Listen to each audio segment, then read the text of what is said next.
Ask the Lord to reveal himself to you through his word.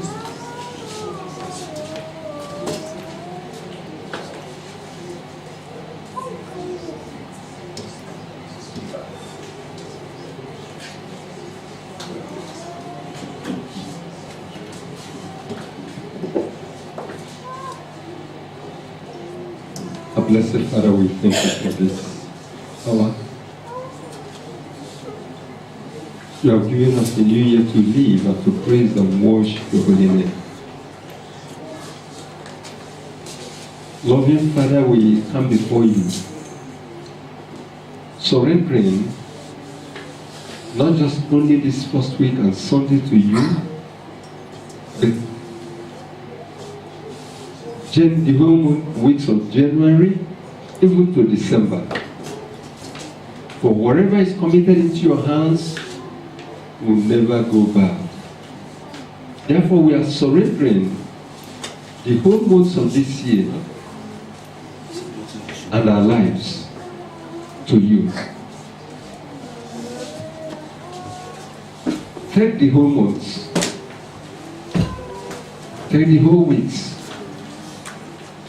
take our lives and make us what you want us to be. Lord, we are asking that throughout this year, beginning from now, our life shall be a living sacrifice acceptable to you in the name of Jesus Christ. Mighty God, we thank you. Blessed be your holy name, for in Jesus' name we have prayed. Amen. Shall we be seated and God bless you. Hallelujah. We thank the Lord who has made it possible for us to come today, to experience today the first Sunday of this new year. It is really a great thing to be alive. It's really a great thing, not just to be spared, but to be healthy, to be happy, to know that God is there for you. It's really a great thing to be alive, free, strong, moving about. Yesterday, I called one of my cousins and sharing with them, just to greet them, because for long I've not been speaking with them. I've not had chance, not because of any offense, but it came to my mind that I should call them and greet them. And one of them told me that he was almost dead. He told me the things he went through, that God saved his life. But here we are, here are you. You go out, you come back, you sleep, you may not appreciate what the Lord is doing. Hallelujah. And the Lord that has brought us to this new year, He will see us through to the end. Amen. Not just to manage, not just to struggle, but to be appraised. Am I hearing? Yeah. He says some of us are not here.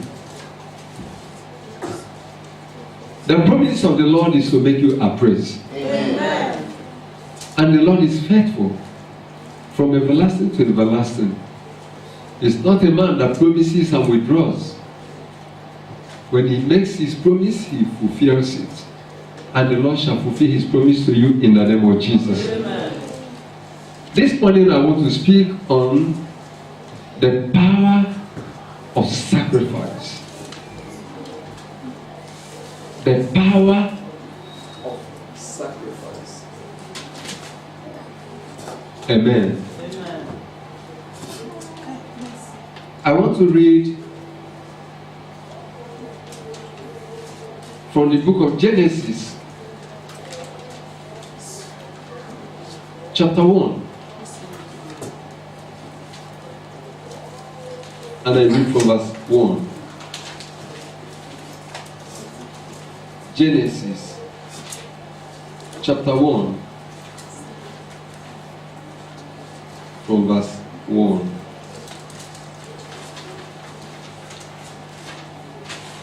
In the beginning, God created the heaven and the the earth was without form and void, and darkness was upon the face of the deep.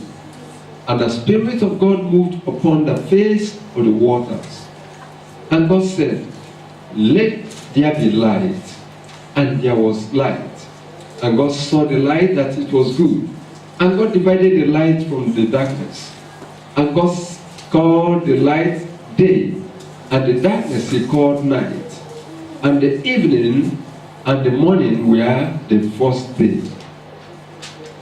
I want to stop here because when you read to the end of chapter 1, you will see that God brought into manifestation a lot of things. Verse 31 says, "And God saw everything that He had made, and behold, it was very good. And the evening and the morning were the sixth day." That means that the Lord God came to this earth, changed it, transformed it, made it a habitable place, a new place, a heaven of salt. He made it a kingdom.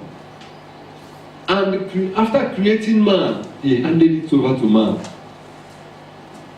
I want you to see something here. That God, from the beginning of creation, before man was created. Amen. Amen. Amen. Amen. From the beginning of creation,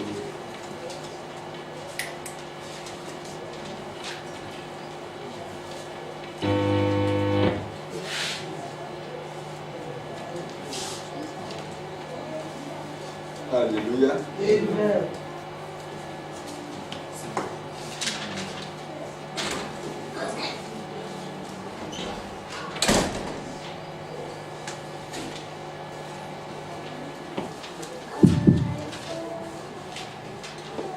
Amen. Here we see that God, from the beginning of creation, planned a special gift, a sacrificial gift, a love gift. He thought of you. He thought of you before He began His creation. He planned for you. Man is the last of all that God created. But everything God began to do from the beginning to the end was because of man. He created the water, called everything into existence. Created flowers, created fruits, trees, created different things, fishes, animals. But He had you at the back of His mind. Man was not yet created when all these things were called into existence. And by the time He finished creating you, creating man, He committed everything into the hands of man. What a great sacrifice. Not only that, He handed over to man, He blessed you. Blessed man. The earth belongs to man. He gave it to His children, to His son Adam. Hallelujah. Amen. I want somebody to listen to me. We are talking about the power of sacrifice. God that gave sacrificially. And that is the reason why He expects you also to offer your life back to Him. Because He is really the owner.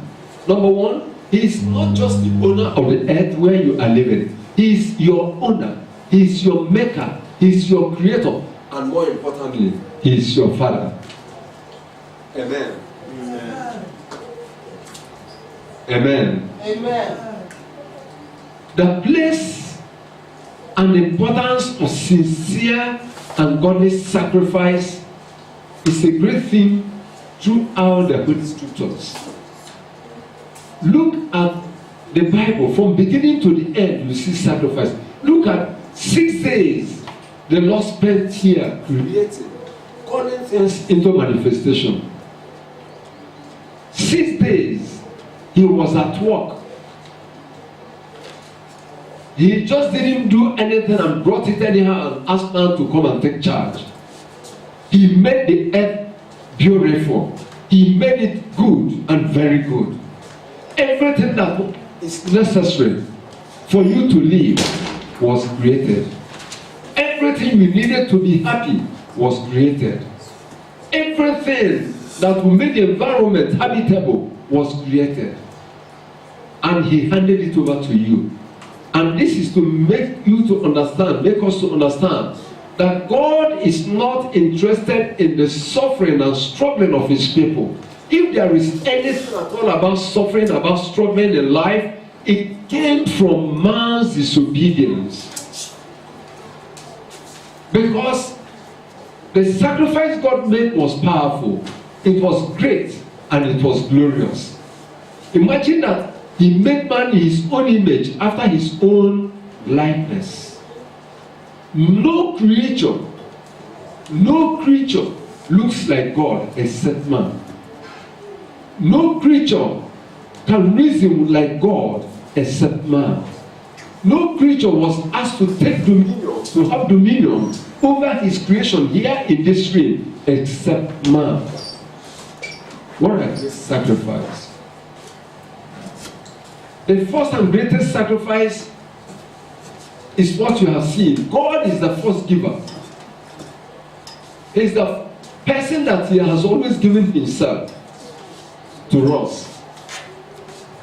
He gave us the earth. Now he gave us his son to redeem us. Now let us look at Matthew chapter 20. Matthew chapter 20 and verse 28.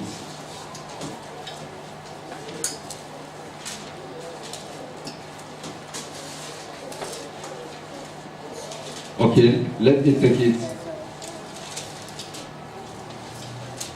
from verse 25.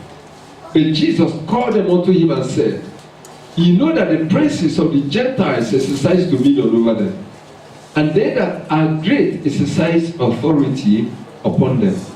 But it shall not be so among you. But whosoever will be great among you, let him be your minister. And whosoever will be chief among you, let him be your servant.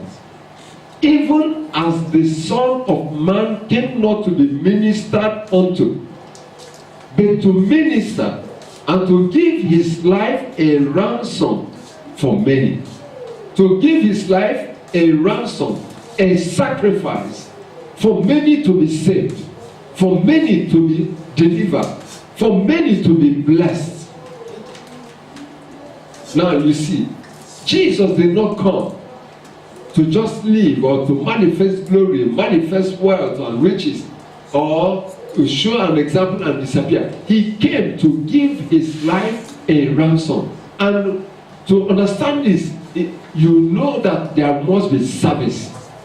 The Lord created the heavens and the earth, and by the time he finished creating everything, he handed over to man a sacrifice. God served, God worked, and handed over to man to manage. Amen. Now the Lord Jesus Christ came, and what did he come to do? To seek and to save, to serve and to give his life as a ransom. My brethren, this truth is so important that we must note it. And when we understand it, life on this earth. Amen. Amen. Amen.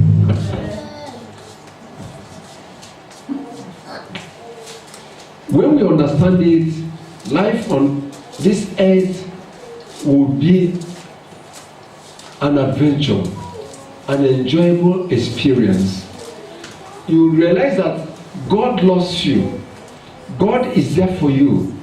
God is a father, a loving father, a caring father, a blessed one that wants you to be blessed. He wants you to enjoy him. He wants you to enjoy his word, his creation, and he wants you to bring honor to him. Your suffering and struggling and sorrow in life does not bring glory to God. Even though it might be part of your preparation, part of your training, part of your encounters to sharpen you, to mature you, to make you who you should be. Yes, but when you have endured it patiently, you reap the reward, you reap the fruit. Hallelujah. Amen. So since the beginning of man, God has been making sacrifices to bless man.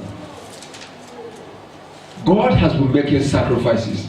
Now if you go to Acts of the Apostles, you will see both from creation and the beginning of the church that the Holy Spirit played also a role. Now he has given us again the Holy Spirit.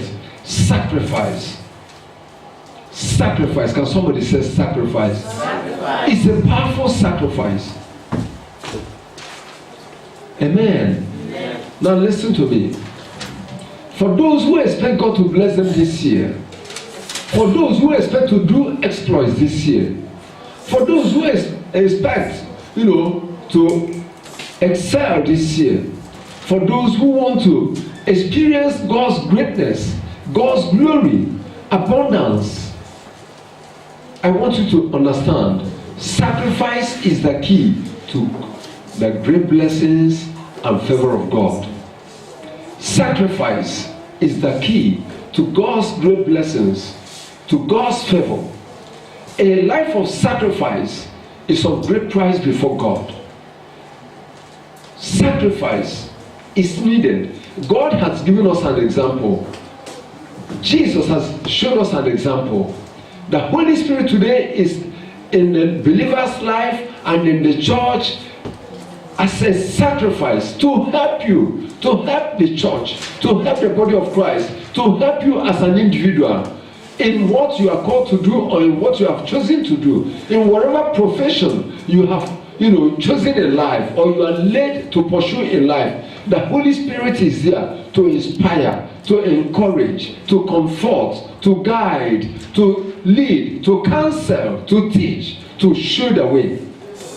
Hallelujah. Amen. Hallelujah. Amen.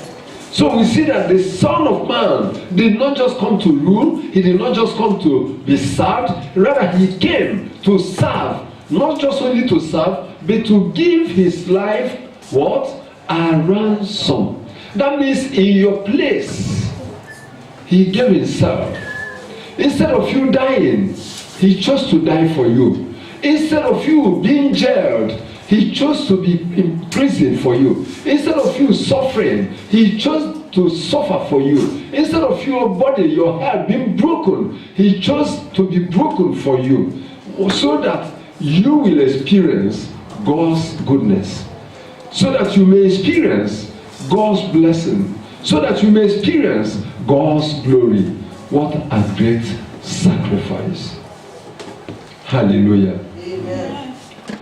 I want you to know that those who made or offered godly sacrifices in their lives have had to carry God's covenant blessings and great glory. Everyone, look at the scriptures. All those who offered godly sacrifices, sincere and godly sacrifices, carried with them God's great glory and blessing. Let's look at Solomon. You know the story of Solomon. In 1 Kings chapter 3. 1 Kings chapter 3.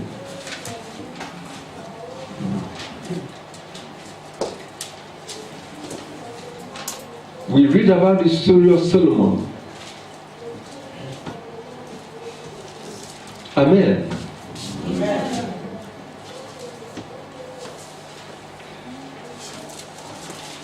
Verse 5. In Gibeon, the Lord appeared to Solomon in a dream by night, and God said, ask what I shall give thee. Amen? Amen. Okay, let's take it from verse 4. And the king went to Gibeon to sacrifice there, for that was the great high place. 1,000 burnt offerings did Solomon offer upon that altar. 1,000 burnt offering Solomon offered on one altar in one day. 1,000 burnt offerings, sacrifices he made. Imagine somebody taking away from his resources 1,000 offerings, animals for sacrifice to God. Some people will say, look, 10 is enough. Nobody has even offered 10 at a time. I have tried. What entered his mind that he had to offer 1,000 animals? Now that shows the level of sacrifice, the level of liberality, how he loved his God. He understood that God is the owner. He appreciated God because he was not expecting that he would be made king, because he was among the least in his father's house. So when he became king, he went to the mount of God, to Gibeon, or rather to the place of the altar, and offered abundantly to God. And the same night, remember that he was not offering for God to come and visit him. He was just appreciating God, expressing gratitude, thanking God that he is made king. He was so grateful that he kept on offering. That night God visited him. And to make his case, his story, a practical, universal example, when God asked him, what do you want me to do for you? Do you know what he asked? He asked God for wisdom. Amen. Amen. In Gibeon, the Lord appeared to Solomon in a dream by night, and God said, ask what I shall give thee. And Solomon said, thou hast showed unto thy servant David my father great mercy, according as he walked before thee in truth, and in righteousness, and in uprightness of heart with thee. And thou hast kept for him this great kindness, that thou hast given him a son to sit on his throne, as it is this day. And now, O Lord my God, thou hast made thy servant king instead of David my father. And I am but a little child. I know not how to go out or come in. And thy servant is in the midst of thy people, which thou hast chosen, a great people that cannot be numbered nor counted for multitude. Give therefore thy servant an understanding heart to judge thy people, that I may discern between good and bad. For who is able to judge this thy so great a people? And the speech pleased the Lord, that Solomon had asked this thing. And God said unto him, because thou hast asked this thing, and hast not asked for thyself long life, neither hast asked riches for thyself, nor hast asked the life of thine enemies, but hast asked for thyself understanding to discern judgment. Behold, I have done according to thy words. Lo, I have given thee a wise and an understanding heart, so that there was none like thee before thee, neither after thee shall any arise like unto thee. And I have also given thee that which thou hast not asked, both riches and honor, so that there shall not be any among the kings like unto thee all thy days. What brought about this? Sacrifice. What brought about this? Sacrifice. And do you know what? When he was asking, he was not asking to show that he's a man of wisdom. He said that he might be able to serve, that he may be able to serve his people. See how he raised up God's people. See how he honored God's people. He was not bringing them down. He said, thy great people. Some people make the mistake in life, they appear before God, they are asking for gifts so that they can compete with somebody, compare to somebody, and then maybe show off that they are better than somebody. God will not answer such prayers. He lifted up the people. He saw himself as nothing, as a child. He needed wisdom to be able to discern, and God gave him more than he asked. Many people are praying to be wealthy, but do you know that it's a very wrong prayer? Number one, God has intended it that you should be blessed. But to appear before God and begin to ask for wealth, there is no wisdom in it. The wisdom of Solomon blessed him. He made a sacrifice, and he was asking for wisdom to serve, which is another sacrifice. Hallelujah. Amen. The wisdom he was asking was to serve God's people. Do you want God to hear your prayer first?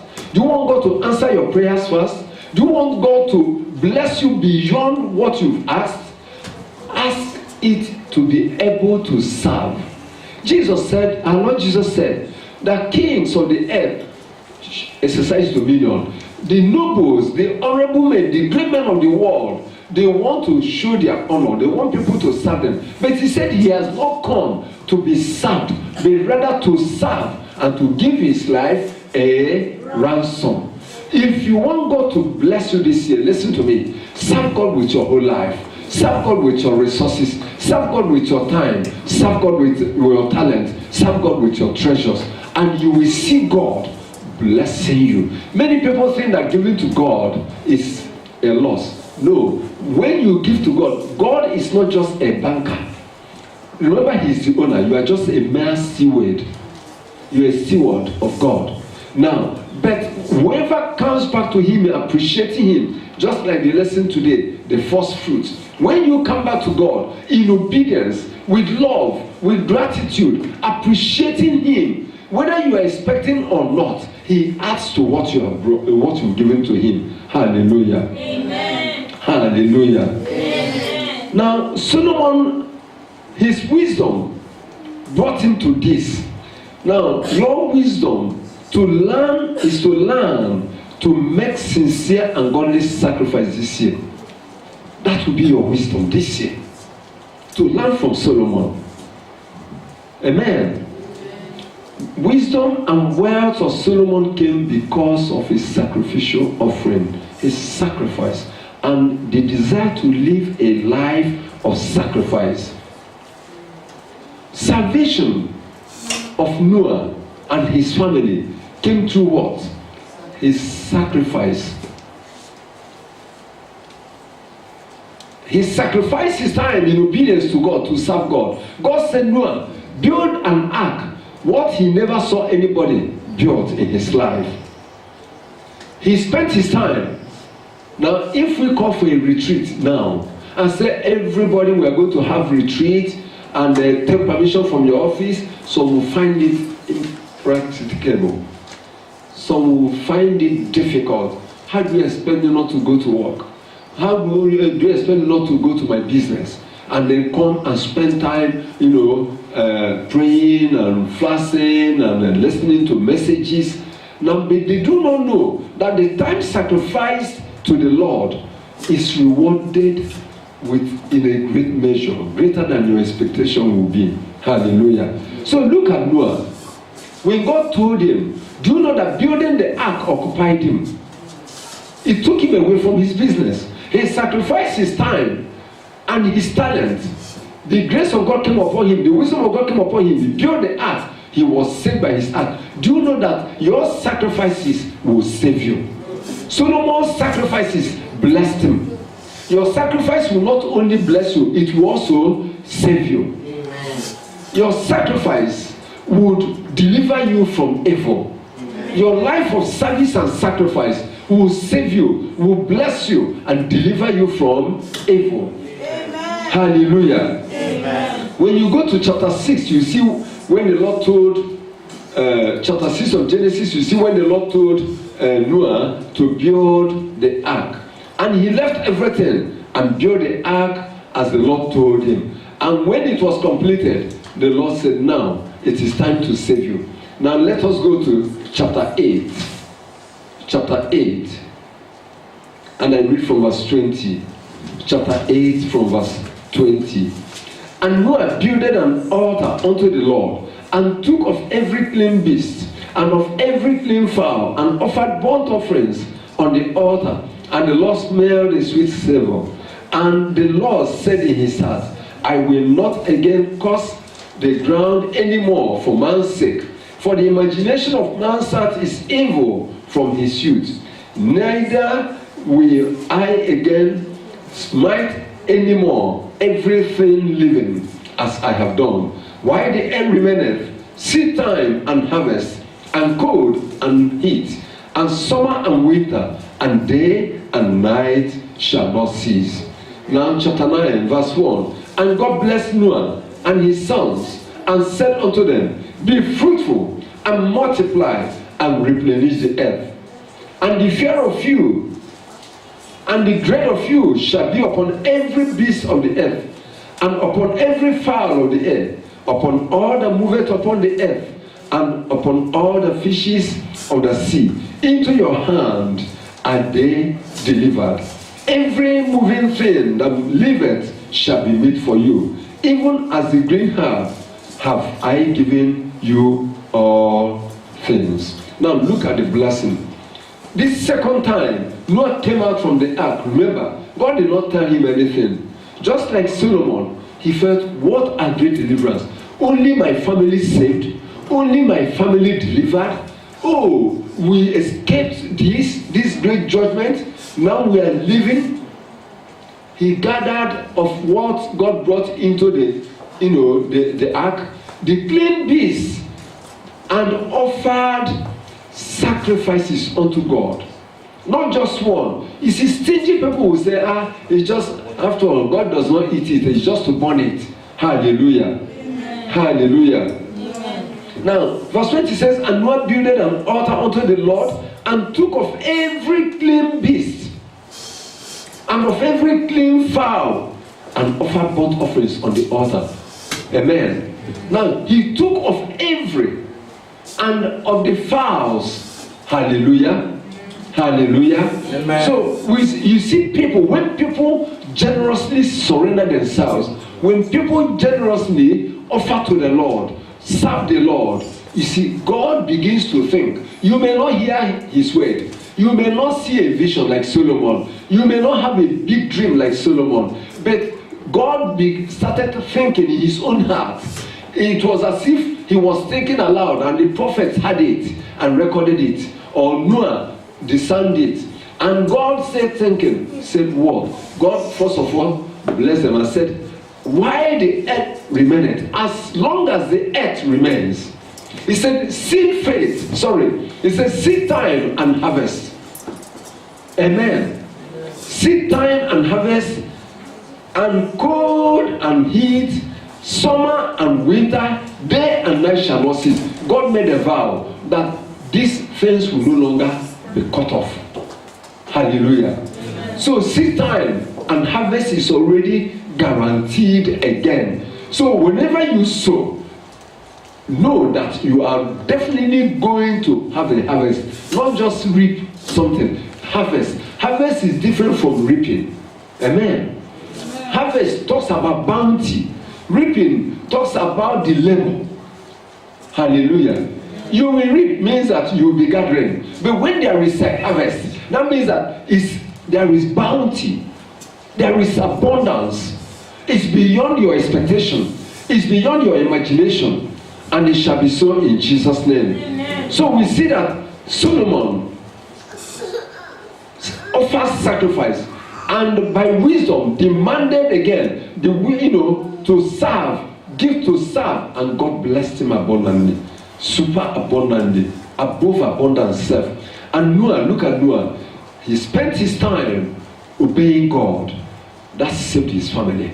Now he gathered he became the owner of everything, and on his own he chose the best and offered to God. God now gave him a new. If you read down chapter 9, you see the new covenant, even the rainbow we are seeing today. That was when God set it because of Noah's sacrifice. Tell somebody, learn to make sacrifices. Learn to make sacrifices. Hallelujah. So the blessing of covenant with God came because of sacrifice, sacrificial thanksgiving. God gave him a covenant. Hallelujah. Now look at the blessing of Abraham's descendants. Do you know Abraham lived according to Genesis chapter 22? And all his life, all that God gave him from his own loins was just a seed. And after some years, God said, take your son, your only son. See, there is no other one hiding anywhere. He said, take your only son and go and offer him on a mount that I will show you. Now, do you know that sacrifice changed? That is even where the blessing we are talking about began. Hallelujah. Amen. Now, from verse 15 of Genesis 22, you may read, you will see, and the angel of the Lord called out to Abraham out of heaven the second time and said, by myself have I sworn, said the Lord, for because thou hast done this thing, and hast not withheld thy son, thine only son, that in blessing I will bless thee. Amen.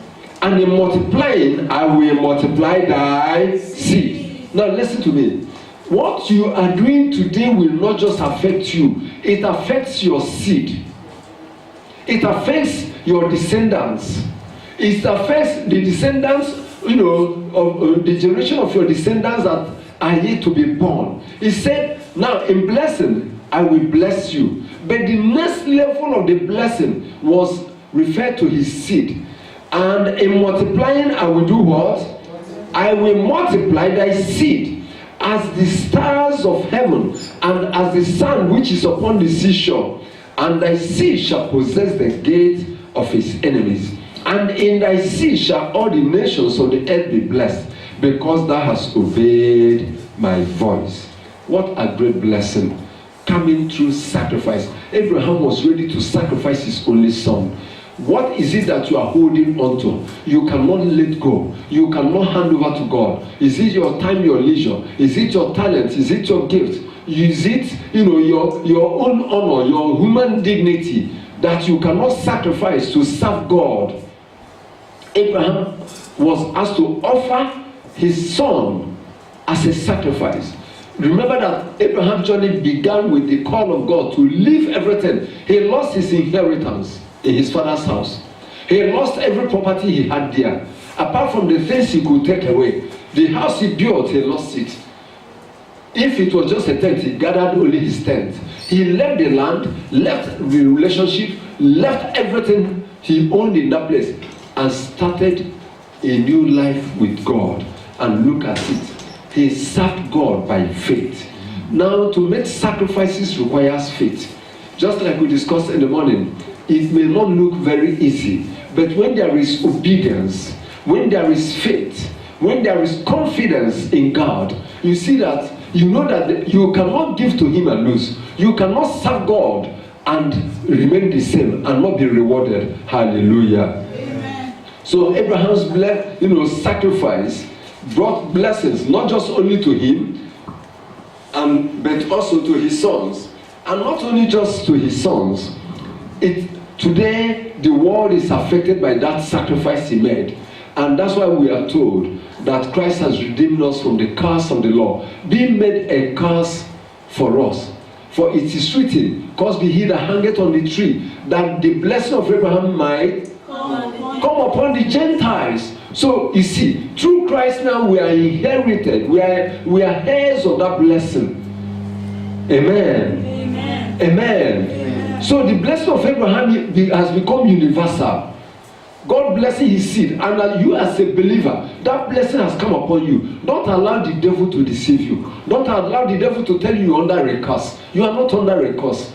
No matter whoever is causing you is causing trouble for himself, because you are a child of God through Jesus Christ, connected to the covenant God has given to Abraham. So you cannot be cursed. And whatever you are doing shall be blessed. And so it shall be this year in Jesus' name. Hallelujah. Now when you look at this, the salvation of man is achieved because of Jesus' sacrifice. Today you say you are saved. Somebody paid that price. Somebody offered his life as a sacrifice. Somebody accepted to die for me to live, for you to live. Somebody decided to be humiliated, disgraced. Somebody decided to lose everything. Somebody decided to leave his glory above to come to this sin-soaked and wicked world just because of you, that ye might live, that ye might be restored. Amen. Amen. Amen. So it is the sacrifice of Jesus that brought about our salvation. His sacrifice, his suffering, his service brought about your salvation. And any believer from now on that will not create that time to serve God, you'll be limiting yourself. You must create time. You must make sacrifices, offer sacrifices, living sacrifices to God. Hallelujah. Amen. Romans chapter 12. I read from verse 1. I beseech you therefore, brethren, by the mercies of God, that ye present your bodies a living sacrifice, holy, acceptable unto God, which is your reasonable service. Now, listen. The first verse makes it clear. It said your life should be a living sacrifice. Now, and it says it is a reasonable service. So service is connected to sacrifice. Anybody that is not making sacrifice is not serving. Anybody that is not ready to sacrifice is not serving. It's not about appearing and then physically showing off and people are seeing here. What sacrifices are you making? What sacrifices are you offering? What sacrifices are you giving? Your life should be a living sacrifice that you offer by the mercies of God. Look at the mercy of God. Do you know what he's saying? Look at the mercy of God who created the whole world and gave to man. Look at the mercy of God who gave us Jesus Christ. Look at the mercy of God who gave us his spirit. Look at the mercy of God, how he blessed Solomon, how he blessed Noah, how he blessed Abraham. Look at the mercy of God, of Jesus, of God who sent Jesus, and Jesus took our place and died. Present by this mercy of God. Look at that mercy that has saved you, the mercy that forgives all your sins, washed everything away. By that mercy, present your body a living sacrifice. Listen, if you don't offer to God anything that is dead, you don't offer to God anything that has a blemish, you don't offer to God. People who understand, they even when they want to give their offerings, they select the best. They choose the best. They don't just pick and say, okay, if I enter Keke, they will not take this. Don't worry, I'll put it in the offering box. They will go to bank will change it. No. You offer yourself as a living sacrifice, lively, living, active. Some people, when it comes to the things of God, they are very cold. When it comes to the things of God, they become lukewarm. When it comes to the things of God, they become absent-minded. He said a living sacrifice. To be living means to be quickened. To be living means to be active. To be living means to be lively. To be living means to do things with excitement. Do things with zeal, with joy. A living sacrifice. Amen. Amen. Amen. Amen. So we see that God has his desire towards you, his expectation. There is a standard which there is an expectation and a standard which he wants you to meet. He said, which is your reasonable service. Now verse 2, and be not conformed to this world, but be ye transformed by the renewing of your mind, that ye may prove what is that good and acceptable and perfect will of God. My brethren, these few words are enough for us today. There is great power in living a life of sacrifice, in offering yourself as a sacrifice, in rendering sacrificial service to the Lord, there is great power in it. God's power manifests not only in blessing you, God's power manifests in revealing Himself to you. Shall we rise up on our feet to pray?